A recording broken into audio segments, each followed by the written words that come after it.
Zbigniew Brzezinski. It rolls out of the mouth like something Bill Cosby came up with in a coke-fueled binge. Zbigniew Zobble Deeble Dobble. But no, who is Brzezinski? Brzezinski is one of the most important technocrats of the 20th century and thinkers of our age. In fact, he's in a way a successor to Dr. Carroll Quigley, which I lectured in about 16 hours on the totality of tragedy and hope. So definitely go to Jay's Analysis and check that out.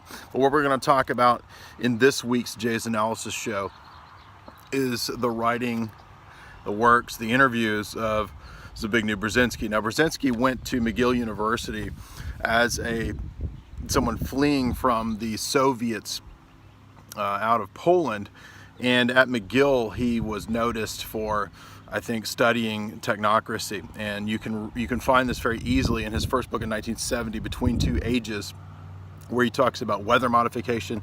He talks about ELF towers and the ability to influence people through large-scale electromagnetic weaponry. He talks about the ability to create a completely government-controlled apparatus which would direct you from womb to tomb, basically. He called it lifelong education even back in 1970. So Brzezinski is formative in many ways. He talked about how the internet would be this catalyzing force to mow down ideologies, how technology would kind of become a new religion in the next several decades. And he says basically that there's the death of three things: the death of God, the death of religion, the death of nationalism, and the death of culture. And this is achieved primarily through consumerism. So here you have a key technocrat who would be a deep state advisor to numerous administrations after him: Carter, Reagan.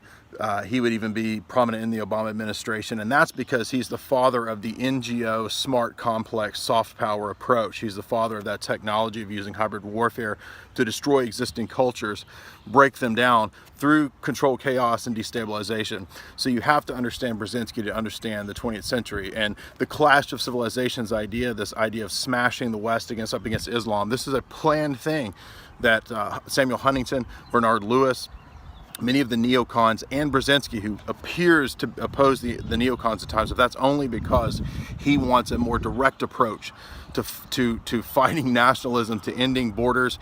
Brzezinski pioneered this idea of destroying cultures through the end of national borders. So population migration, weapons of mass migration, this was an idea that Brzezinski talked about. It's an old military strategy.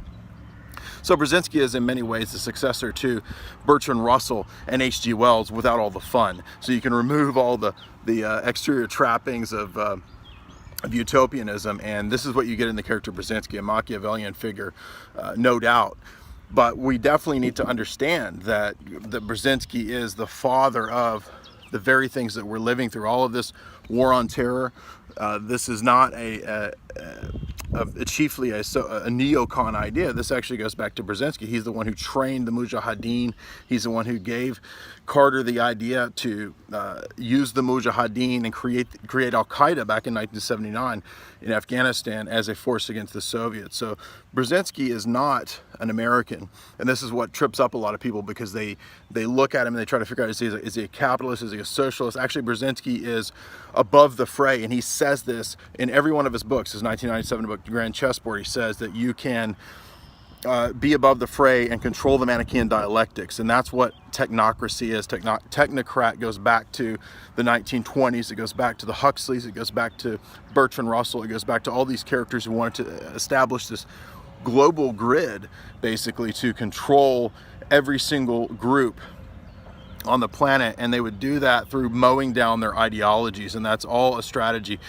This is not a bare analysis on the part of Brzezinski. This is actually a weaponized strategy. And so the weaponization of full spectrum dominance, that's actually directly from the strategies of Brzezinski. So that's what we're going to talk about in Jay's Analysis. We're going to look at each one of his works this week, and we're going to do a full in-depth analysis. You've heard the interviews I've done this week on it with Global Research and 21st Century Wire. Well, we're actually going to go even deeper, and we're going to look directly at each one of the books, and we're going to cite pages. We're going to look at the information and see that this is no small figure. And definitely, if you wanted to try to understand what's happening in the world, I don't think you can do it without understanding this tragedy and hope level figure in the character of Brzezinski.